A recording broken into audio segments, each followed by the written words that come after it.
درود پاک کی فضیلت کا واقعہ بیان کیا جاتا ہے کہ کسی شخص نے کسی دوست سے 3000 دینار قرض لیا اور واپسی کے تاریخ مقرر ہو گئی، مگر ہوتا وہی ہے جو اللہ تعالیٰ کا منظور ہوتا ہے۔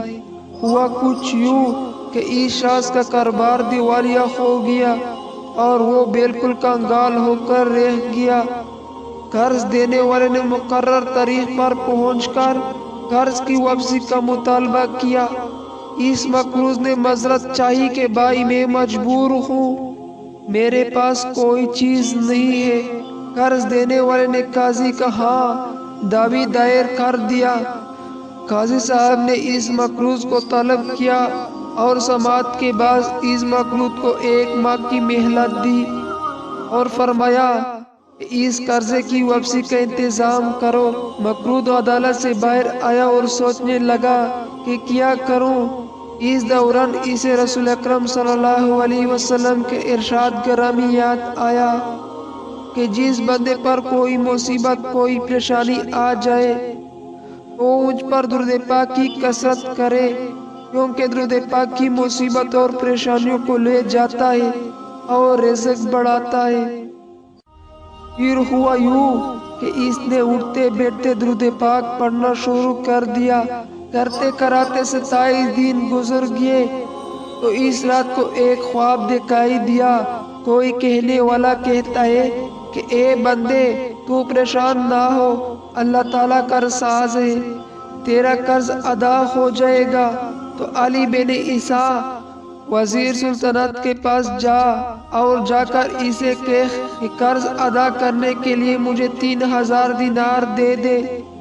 فرمایا کہ جب میں بیدار ہوا تو بڑا خوش تھا کہ پریشانی ختم ہو چکی، لیکن پھر یہ خیال آیا کہ اگر وزیر صاحب کوئی دلیل یا نشانی طلب کرے تو میرے پاس کوئی دلیل نہیں ہے۔ وہ صاحب فرماتے ہیں کہ دوسری رات ہوئی اور بستر پر گہری نیند میں سویا تو قسمت جاگ اٹھی، مجھے عقائے دو جہاں رحمت عالم صلی اللہ علیہ وسلم کا دیدار نصیب ہوا۔ حضور صلی اللہ علیہ وسلم نے بھی علی بن عیسیٰ کے پاس جانے کا ارشاد فرمایا۔ جب آنکھیں کھلی تو خوشی کے انتہا نہ تھی، لیکن پھر یہ خیال آیا کہ اگر وزیر صاحب کوئی دلیل یا نشانی طلب کرے تو میرے پاس کوئی دلیل نہیں ہے۔ اسی رات پھر نبی کریم صلی اللہ علیہ وسلم تشریف لاتے اور پھر حکم فرماتے کہ وزیر علی بن عیسیٰ کے پاس جاؤ اور اسے یہ فرمان سنا دو۔ عرض کیا یا رسول اللہ صلی اللہ علیہ وسلم، کوئی دلیل یا علامت چاہتا ہوں جو کہ اسے ارشاد کی صداقت کی دلیل ہو۔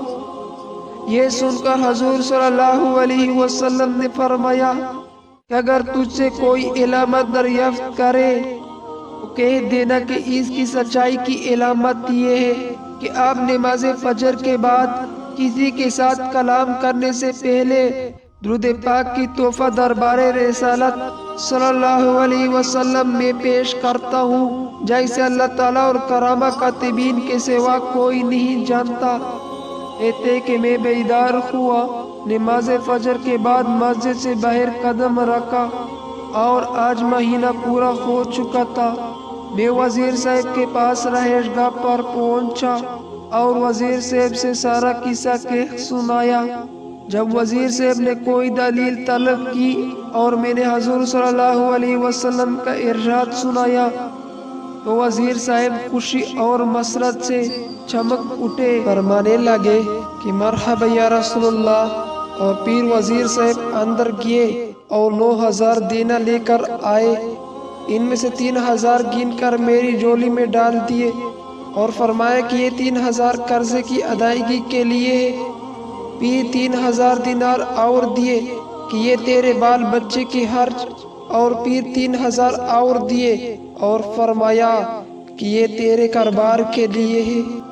پھر وہ صاحب فرماتے کہ میں وہ رقم لے کر سیدھا قاضی صاحب کے عدالت میں پہنچ گیا، اور جب فریقین کو بلواوا ہوا تو میں قاضی صاحب کے ہاں پہنچا اور دیکھا کہ قرض دینے والا بھی